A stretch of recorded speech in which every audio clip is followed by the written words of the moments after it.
I caught my wife at a motel with another man. She thought I'd never find out, but when I asked for the truth, she handed me a folder that changed everything. Now she's gone, and I'm rebuilding my life from the ashes of her lies. I know what I saw.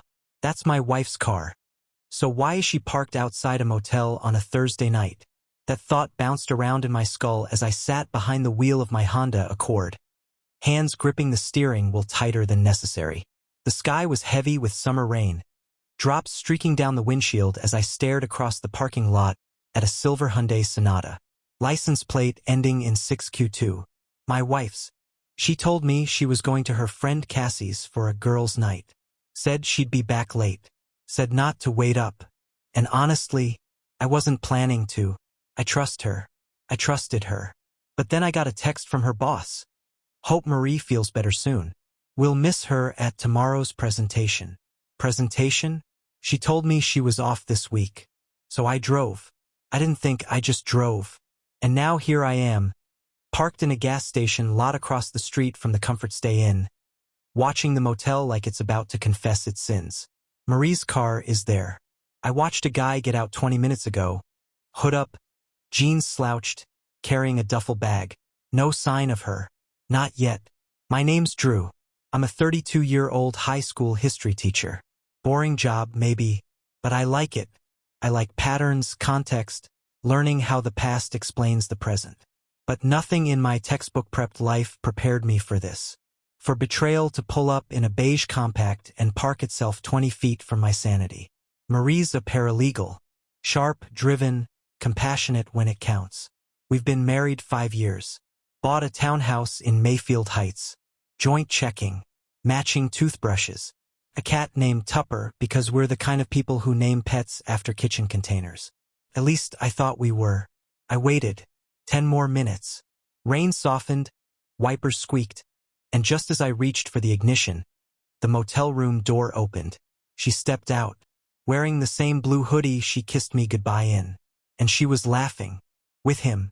My vision narrowed, breath caught somewhere between my lungs and my pride. She kissed him. On the cheek. Casually. Intimately. Then she got in the passenger side of his car. Not hers. And they drove off. I didn't follow. I just sat there. Rain smearing my view. Hands shaking. A dull ringing in my ears like my brain was buffering reality. What the hell is going on? Do I confront her? Do I pretend I don't know and play detective in my own life? Or do I turn the ignition, drive home, and wait to see if she lies again? I don't have the answer yet. But I know this much. The truth doesn't hide in motels. And neither will I. When she got home, it was 12:41 a.m. She came in through the garage, dropped her keys in the bowl like always, and walked right past me sitting on the couch. She didn't even flinch. Just said, "You're still up?" Like I was the one acting strange. "Yeah," I said. Had trouble sleeping. She didn't meet my eyes. Just kicked off her shoes and went straight for the fridge. Opened it. Closed it. Like she forgot what she was doing halfway through the motion. "You okay?" I asked. That made her pause. "Yeah, just tired."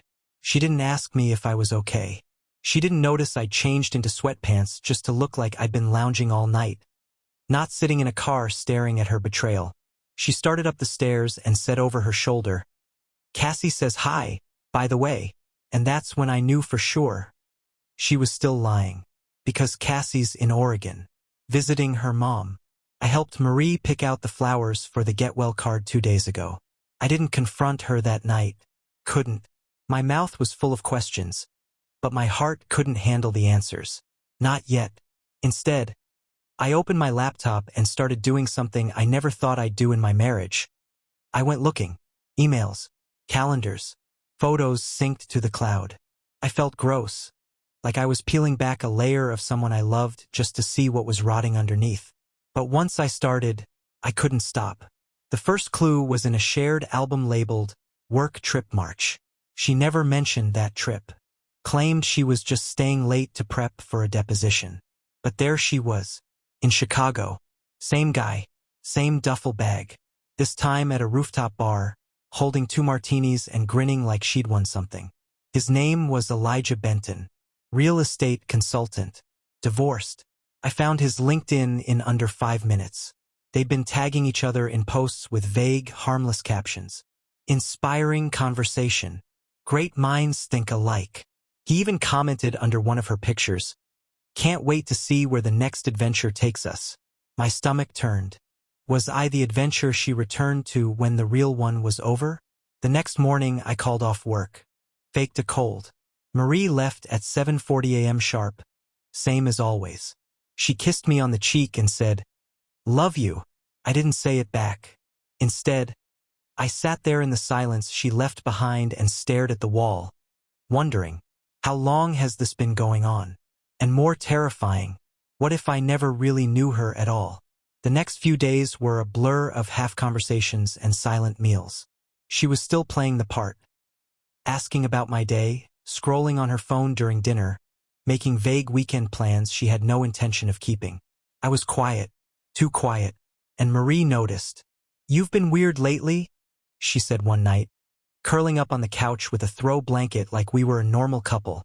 "Just tired," I replied. My new go-to. It worked for her, didn't it? Then Thursday happened. She forgot to log out of her work laptop.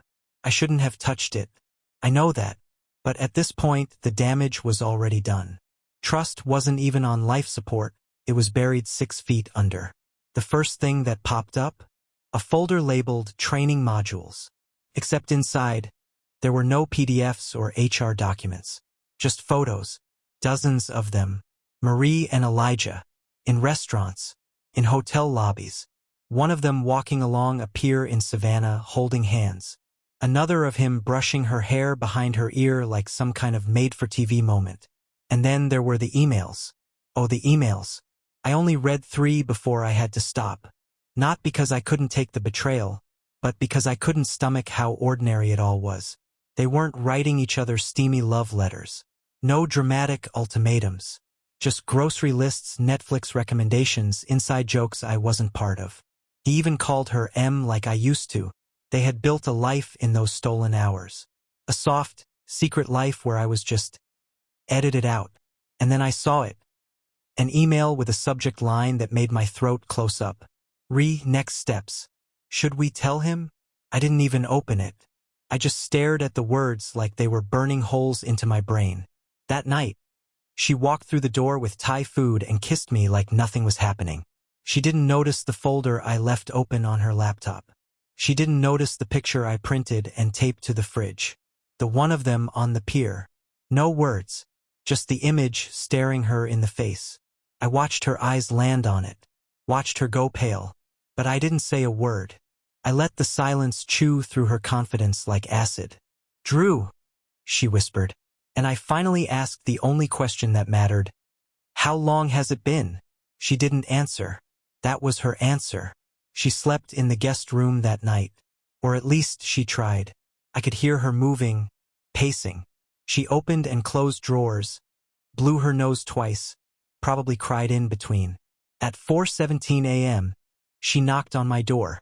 I didn't say come in. She did anyway. Her eyes were puffy, and she was clutching one of her old college hoodies like it might protect her from what she'd done. "I didn't mean for it to get this far," she said. "That line is so tired it should come with a pillow." I didn't speak. She kept going, like silence was just her cue to fill the air with more words. "We were friends at first. He listened to me. I felt seen." "That's the bare minimum, Marie," I said finally. My voice didn't shake. Hers did. She sat on the edge of the bed, facing the wall. "I never stopped loving you." I gave a short laugh that didn't feel like mine. "You just started loving someone else more." She didn't deny it. She just asked, "What do you want to do?" I looked at her, and for the first time in years, I didn't see the woman I married. I saw a stranger who looked like her, wearing her voice, sitting in my house.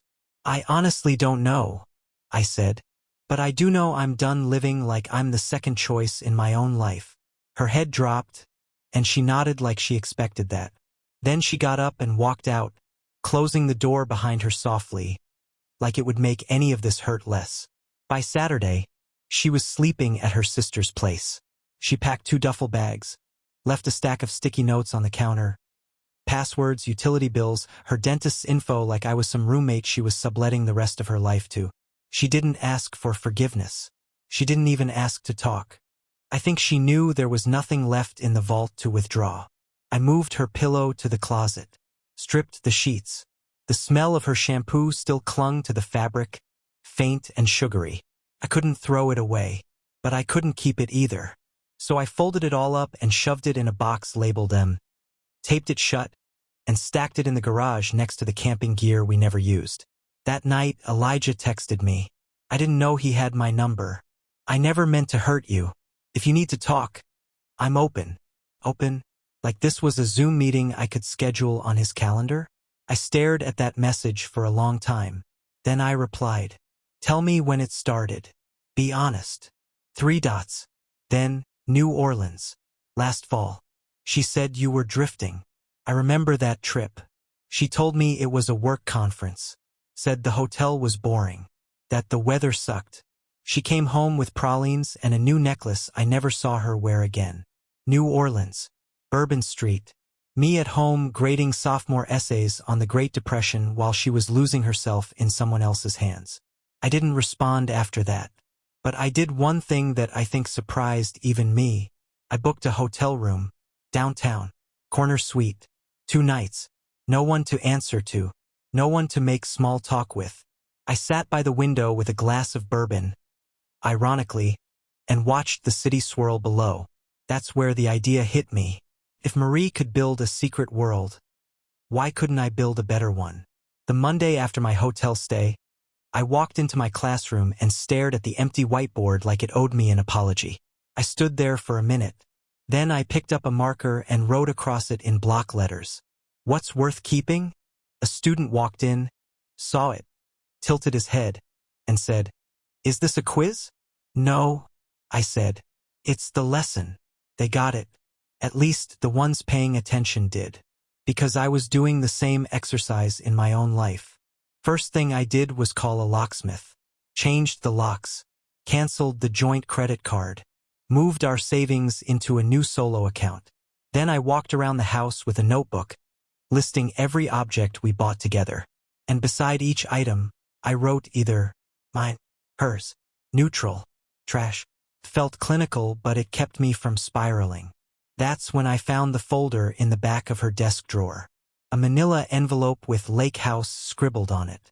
Inside were printed real estate listings, floor plans, photos of a cozy lakeside property with vaulted ceilings and a dock. They were dated 4 months ago. I flipped through the pages until one caught my eye. In small black ink at the bottom of a financing worksheet, I saw his name next to hers. Elijah Benton plus Marie Foster, cosigner inquiry. I dropped the folder. My knees actually buckled. Not from heartbreak, but from the realization. They weren't just messing around. They were planning a life. While I was scheduling dentist appointments and buying almond milk, they were mapping out a second chapter that didn't include me. And the worst part? She hadn't even left yet. She was just slowly erasing me while smiling to my face. That night, she texted me, "Can we meet? Just to talk." I stared at the screen for a long time. Then I replied, "Only if you bring everything. Everything. Receipts, emails, whatever you've got. I want the whole story. Are you sure?" "No, but I'm done guessing." We met at a cafe 2 blocks from the courthouse. Neutral ground. Public. Small tables. No privacy to yell. She walked in wearing that navy coat I bought her 2 Christmases ago. The one she said made her feel grown up. Now, it just looked borrowed from a past that didn't fit anymore. She sat down slow, unzipped her bag. "I brought what you asked for," she said, sliding over a slim folder. I opened it, not expecting much. But it was all there, printouts of emails, screenshots of texts, even a hand-scrawled timeline on a yellow legal pad. "New Orleans was the beginning," she said, looking down. "But it didn't get serious until January." I flipped through the dates. Ski trip. Valentine's Day. A charity dinner she told me ran late. They all lined up with moments that suddenly felt hollow in retrospect. "You ever plan to leave me?" I asked. She paused. I didn't know what I was doing. I kept hoping I'd snap out of it. You don't snap out of affairs, Marie. You walk into them. She looked like she wanted to argue that. Instead, she reached into her coat and pulled out her wedding band. She placed it on the table between us like it was evidence in a trial. Which, in a way, it was. I didn't expect to fall in love with him, she whispered. But I did. And I was too cowardly to tell you when it happened. I didn't touch the ring. Are you happy? I asked. I don't know yet, she admitted. But I'm not pretending anymore. That sentence hit like a quiet punch. She stood, zipped her coat, and added, I'm sorry. For everything. I nodded once. Not in forgiveness. Just acknowledgement. She left the ring. And the folder. And me. I sat there for another hour, nursing a black coffee that had gone cold. Then I took the ring, walked outside, and dropped it into the donation bin next to the cafe. Someone else could melt it down, recycle it into something that didn't lie. Because I was done carrying her story. I was ready to start writing mine. It's been 3 weeks since that cafe table conversation. In that time, I've done something completely out of character. I started saying yes to things I normally avoided. Yes to drinks with coworkers. Yes to adopting a second cat. Tupper needed backup. Yes to a weekend trip with my brother. Just 2 days hiking and not talking about anyone named Marie. The silence in the house has changed. It's no longer echoing loneliness. It's clarity. I boxed up more of her things last weekend. The little stuff mostly. Books she never finished, scarves she forgot she owned. I left them by the door, texted her that they were ready, and didn't wait for a reply. She picked them up while I was at work. When I got home, all that was left was a single post-it note on the kitchen table. In her handwriting, I never deserved how kind you were to me. I see that now. I hope you can be happy, without having to carry both our hearts. No name, no contact info, just that. I almost threw it away, but I didn't. Instead, I stuck it to the back page of a notebook I've been writing in. The one titled Things I Forgot I Needed. It's filling up slowly. The other night, I bumped into someone new. Kira, a librarian who rides a motorcycle and laughs with her whole chest. She told me I looked like someone trying not to seem lost. I told her I wasn't lost anymore, just figuring out which road to stay on. We talked for an hour, and for the first time in a long while, I wasn't thinking about what I'd lost. I was curious about what I might find. Last night, I sat on the porch with Tupper curled up beside me, a glass of wine in hand, and no one waiting for me to come inside. For the first time in months, I realized I didn't mind that. I wasn't lonely. I was alone, and that's not the same thing. I'd spent 5 years writing my life with someone who had already picked up a pen and started drafting a different story. And now I get to write a new one. My way with clean pages. I've since learned Marie and Elijah didn't get their lake house.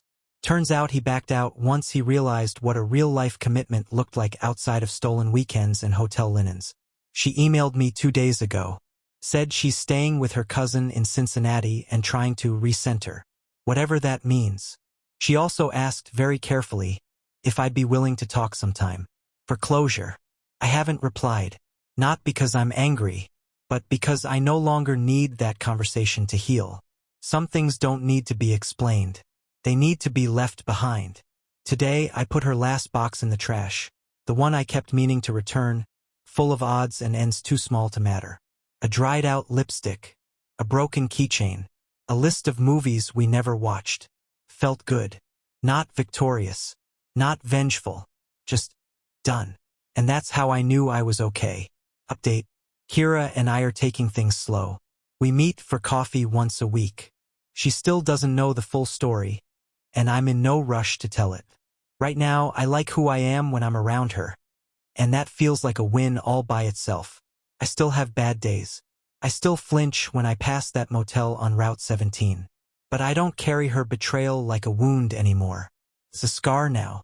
It doesn't hurt when I touch it. It just reminds me that I healed. Sometimes starting over doesn't feel like turning the page. It feels like setting down the whole book and picking up a pen for the first time.